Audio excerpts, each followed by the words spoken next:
So anyway, we arrived there at 9 o'clock in the morning. You can bright and breezy. You can see we packed to the hilt. So we set out to start from the furthest end of the um, airport to talk to all the airlines. And the first one we went to, we said to listen, we haven't booked a flight to Coolangatta because we need to make sure that the airline is able to take a lithium battery. No, she says, we do, no problem. Just book your flight and then we will make sure that it is with us on the plane. Of course, we do that. We book the flight ticket and so we made sure everything was ready. She gave us our ticket. And I must say, sitting around at the airport makes you very tired. You think sitting around doesn't make you tired? No, it makes you tired. While Bern caught a nap, I would watch, and then I would nap, and then he would watch. So we take turns in sleeping. So it was his turn to take a nap now, to just get refreshed before we board the plane. And we went into this bathroom, which is amazing. Again, their facilities are mind blowing, absolutely mind blowing.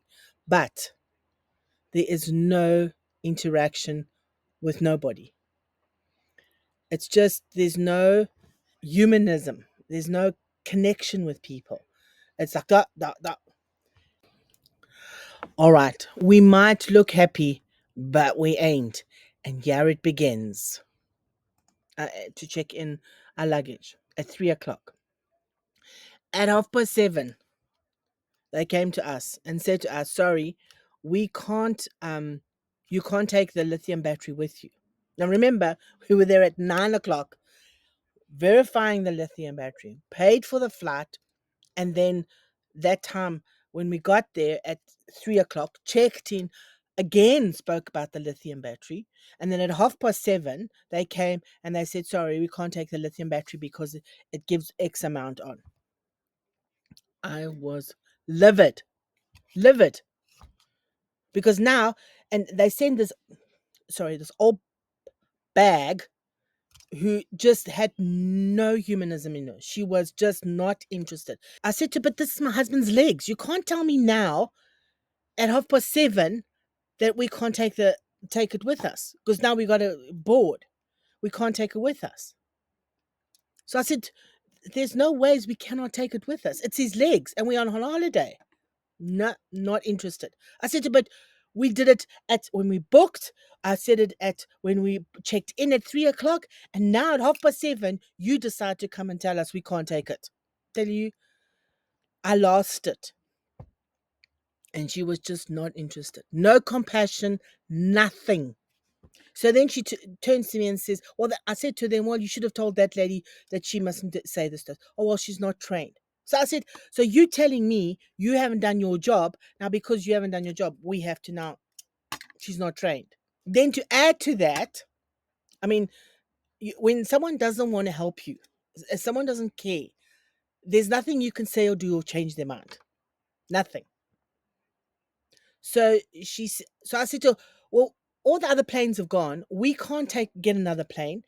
We don't have the money to book another plane. Who has that kind of money?"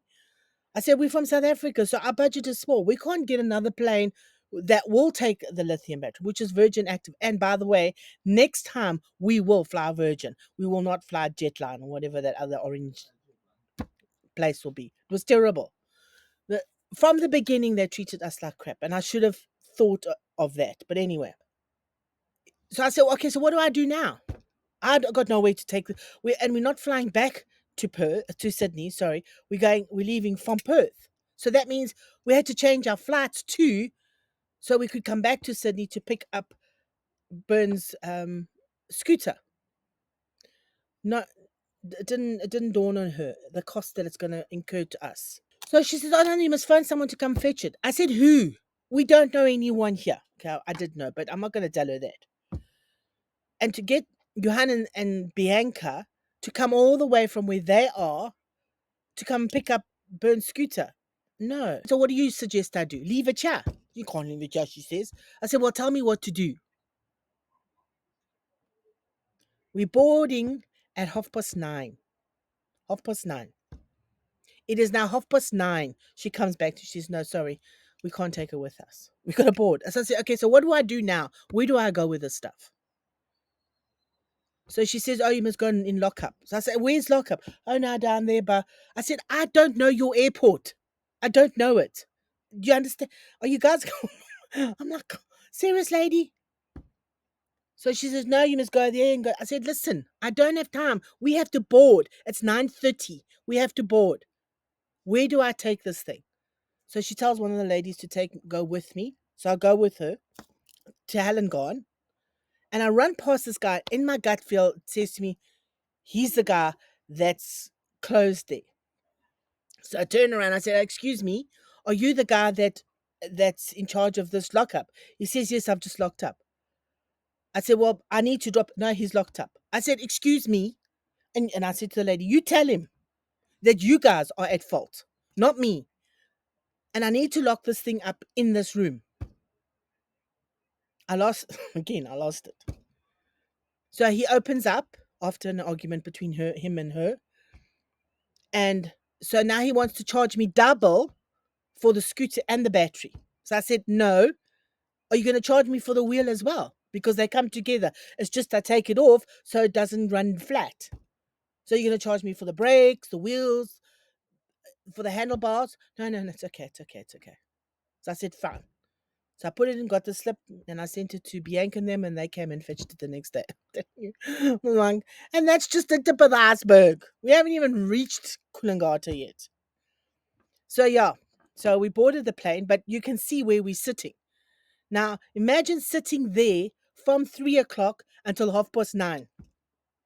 There's no bathroom. There's nothing to drink. That's how they facilitated us that there to look that we must now wait here. We can't go anywhere because of the plane. So it's the lithium battery. Where we sitting? Look at you can see the videos where we sitting. That's crazy. So anyway, we get through on to the plane, and we get to the plane, and they transfer Burn to the chair. They first wanted to do it, and when I saw the ladies, I said, "Sorry, ladies, you ain't picking my husband up. You are too skinny. Number one. Number two, your nails are gonna break, and your makeup is too beautiful. You ain't gonna carry my husband onto that chair. I will do it." Which are they did. Now that's number three. Okay, so we board, we get on, sit and relax,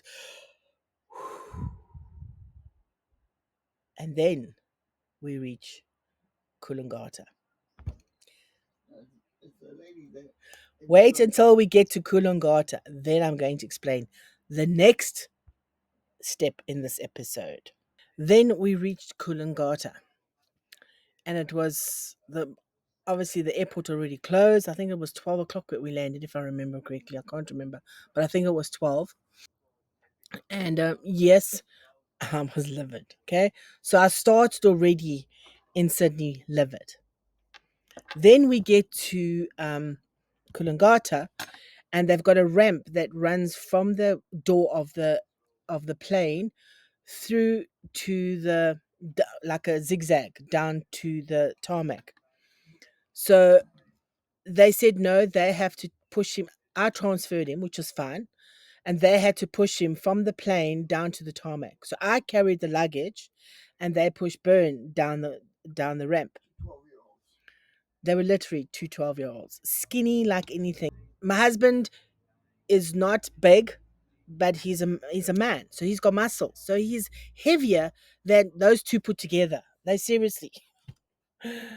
I so anyway, I'm walking with the luggage in front of me, in front of Burn, and the next minute I hear babes, and I turn around, and he almost tipped out. Well, actually, he tipped out of the wheelchair, out of this because they crashed into the side of the walkway. And the walkway's big. It's not a small walkway. So it just shows you where their mindset is. They weren't focused.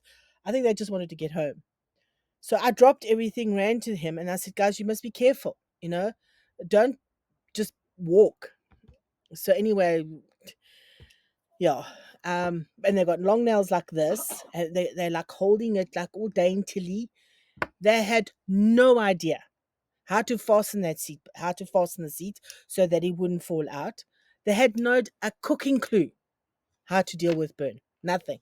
And it's not about him. It's about the chair. They should know how to fasten this chair, how to push this chair.